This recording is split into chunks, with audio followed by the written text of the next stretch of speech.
Beverly Anderson, and you're watching TSD TV. And my guest today is Sheila Whalum, the author of her new book, Why Love Doesn't Last. Thank you, Ms. Whalum. Thank you. To be on with me today. We're going to go right into it. Okay. Sheila, if that's okay, about why love doesn't last, what's going on. What prompted you actually to write this book? I know you've written one before, and it was about relationships. Mm-hmm. And so what's prompting the relationship and the stories now coming out of this? Well, this is my fourth book on relationships, and pretty much I am totally into marriage and healthy relationships. I've been married for 32 years to the most fabulous man in the world, I think. Right. And so to be married that long, people often think, oh, marriages get old and they get stale, but that's not the case. And so what I noticed was a lot of couples were married, but not necessarily in love, And so I said, I need to try to help this situation for people to understand that you can be married a long time, but it takes work. You got a lot to do. Why love doesn't last is really about a lot of distractions in your marriage. There are so many distractions, but also when you get to looking at all the distractions, then there are like 50 tips to help you get back on track. Why love doesn't last pretty much talks about there's a different kind of love. We see love just as one thing. Love is so big, just like marriage. It's so big, it's so broad. Research shows there are really 4 types of love. And the one deals with God, one deals with family, one deals with your friend, and then one, of course, deals with you, the romantic side in a relationship.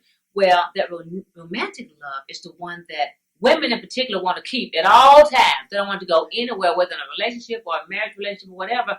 But that's the love that doesn't last. And so if you understand that love is more than just this one piece, then you have all these other loves, you should be okay. But most people don't know that, so they fall apart, in relationships when the man per se changes a little bit or that relationship transitions. But a lot of people have avoided these great relationships with men because they thought, he's not love me anymore. No, it's not that. It's just that romantic love doesn't last. Yeah. I mean, think about it. You start off with lust and then you end up in love per se, which leads to marriage oftentimes. Well, that just doesn't stay after about 4 or 5 years. You know what I'm saying?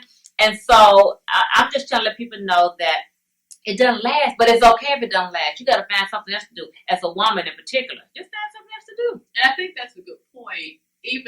Actually, it's not just for married. It's definitely a good tip for single people. Absolutely, looking to be married. Absolutely, that's right. That's what the book is about. For everybody, for singles. When single people read this book, they're like, "Wow, I want to get married. But this is good stuff." Or this is too much hard work. I don't want to get married. Or married people say, wait a minute, I'm going to stop doing a whole lot of things. I need to get back on the ball, And then people that even head to the divorce court, they may read this book and say, you know what, let's call that off. Because again, the book really is a blessed book, an ordained book based on past experiences, myself, plus research, and then also being part of a ministry that my husband and I created called Cana, Couples Achieving Newness Again, for the last 15 years. We're all about enhancing couples because if you can get the couple straight, we can change the world, But everybody's all worried about their relationship. We don't understand the relationship. Let's look at a couple of the chapters. And again, because I know love kind of may get lost in the shuffle, especially when life happens, children start coming on. Right, that's true. You have one, and I think a lot of people may be interested in. I think it's actually the first chapter is Why Men Cheat. Absolutely. That is an age-old question. and it's not going anywhere.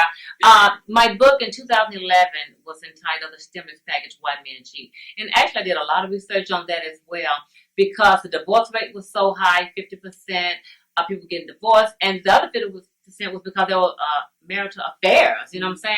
And so basically I say they cheat because they want to. That's the bottom line. At the end of the day, with all the excuses and all of that, they cheat because they want to. And again, it's because they want to keep that excitement going, that romantic love going. And oftentimes, it stops, on both parts. And so you have to communicate and talk about it and say, okay, let's do something else. But he shouldn't have to go cheat or she shouldn't have to go cheat, But again, I wrote that because men cheat basically because they want to. Well, just a tip then, because again, it's primarily women. We do like that romantic love. Right. Absolutely.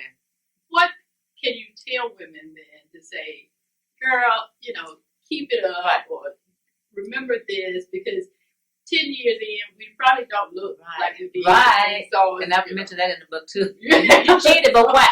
And that's Right. one thing they say. Well, she didn't look like she used to look. I said, well, do you? Right. No. So, I mean, you women in particular, like people, I had lunch with my husband today, okay? We have lunch all the time, and so I'm typically in my car, 2-seater. I pull up with my jeans on or whatever, the passion's wife, Right.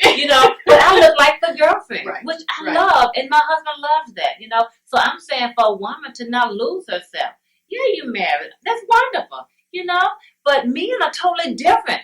You gotta give them something to look at. You know what I'm saying? And I like that. So ladies, make sure, really, I really like that. Look like the girlfriend. Absolutely. And I always look like the girlfriend. I don't care what people say about, she's a first lady, she's a whatever. I love myself. I love God. I love my husband. I love friends. I love family. So I'm full of love. Right. Because I believe in myself and I don't get caught up in what others say about me. That has nothing to do with anything. And I'm still married after 32 years. That's a good point. That's a good point.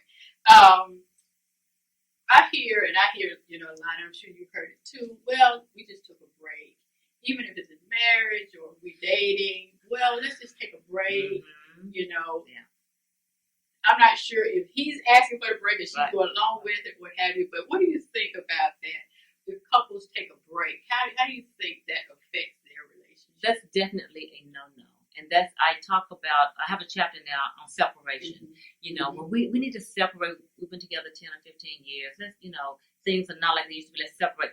Typically, the man wants to separate. And when he separates, research shows that oftentimes he goes and does whatever he needs to do and then try to come back into the relationship. And then later on, the wife or whomever finds out that maybe there was an affair somewhere or he was with another person. And then that leads to divorce. So it's not a good thing at all to separate. Once you leave their home, you're allowing negative forces to come in there. Just go into another bedroom for a week or so. Go upstairs and chill out. Well, we want to continue this because it is interesting, and I appreciate that. So we're going to take a break right now, but we will be right back with Sheila Whalum and her new book, Why Love Doesn't Last.